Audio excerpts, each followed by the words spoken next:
The second lesson I learned from how having a baby challenged my leadership is my leadership style. You know what?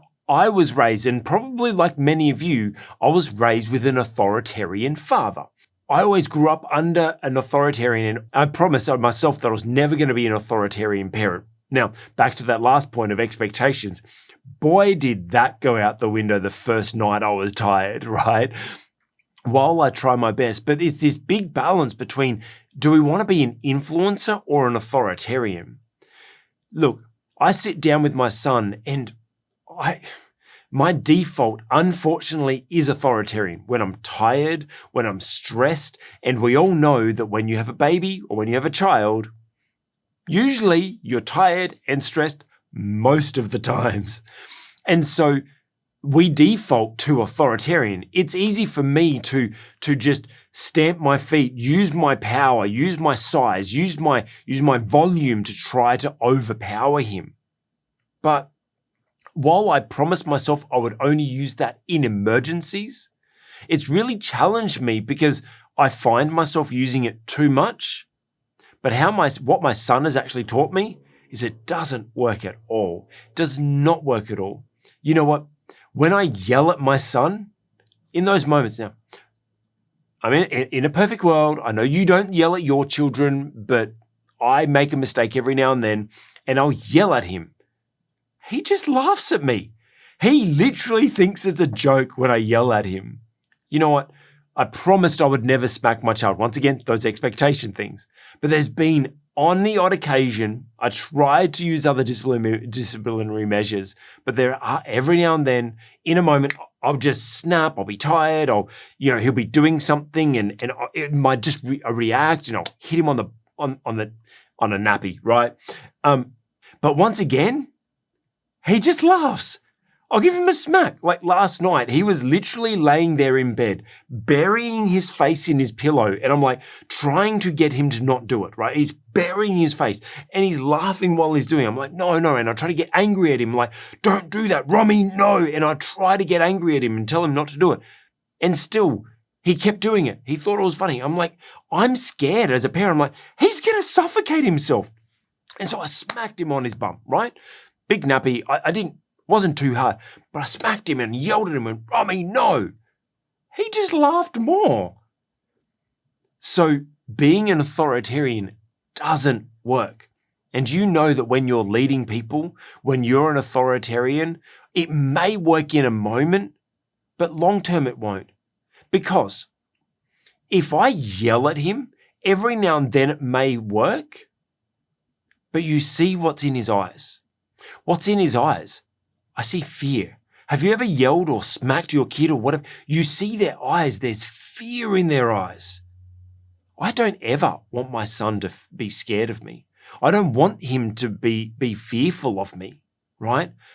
And while, yes, there's times I'm not telling you how to discipline your child. Remember, this is not parenting advice. This is just simply how we as leaders can be better off because we can learn from our children.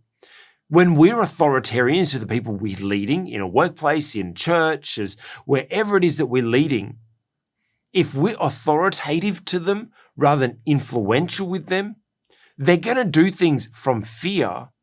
But do you really want people you're leading to be scared of you? What do people do when they're scared of someone? They avoid it. And eventually you'll lose that employee, you'll lose that volunteer, you'll lose that leader. Because you've focused on being an authoritarian rather than influence. You know, I think one of the keys that I've learned to be able to overcome this authoritarian versus influence is just choosing my battles. You know, there's so many times that we can get caught up as leaders and as parents on an idea. No, you're not going to eat that thing, or no, you're not going to do that thing, and no, you can't read another book. No, you can't, like, whatever, it's bedtime. But there's sometimes like, why are we actually trying to make a stand on this? Sometimes if we just step back and allow them to just kind of wear themselves out, if we're talking about children, or give it the people we're leading a little bit of freedom, you know what? We need to choose our battles. My son yesterday, he loves making smoothies, right? You know, I make a smoothie every morning. He makes it with me. And he loves to do it during the day. So he'll come into my office sometimes and he'll go, Daddy, smoothie? Yeah, that's the blender, right? And so I'll go out and I'll make a smoothie with him because it's kind of our little special moment, but I'll make him like this little smoothie. Now, I just use the small cup to make him a smoothie instead of using the big jug. And he gets so upset. He wants the big jug. And I'm like, no, you're going to use this. No, you're going to use this. And I try to influence him towards a smaller jug, into the smaller cup. But then at the end, what am I really arguing for? So what if it's a bigger thing? It's going to be a little bit more mess and it's not going to blend as easily because it's a bigger thing. Who cares? Who cares, right? And so sometimes I choose that battle. And also the other thing is he always asks for the smoothie and never drinks it, right? And so I could fight over him, and my wife does sometimes. No, I'm not going to make you a smoothie because you never drink it. It's like, it's a couple of strawberries and a little bit of frozen banana and a little bit of milk. Like, so what? So what? He has a couple of sips of it and he's happy, you know? So I think one thing we need to learn as leaders to avoid that authoritarian, perspective versus the influencer perspective is just pick our battles. Pick what it is that you actually want to make a stand for.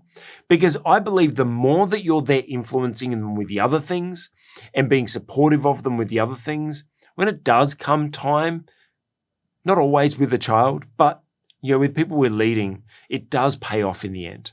Hope this has helped you grow in your leadership. And hey, if it has, put a comment below, like this video, and hey, it would be amazing if you would consider subscribing. See you in the next video.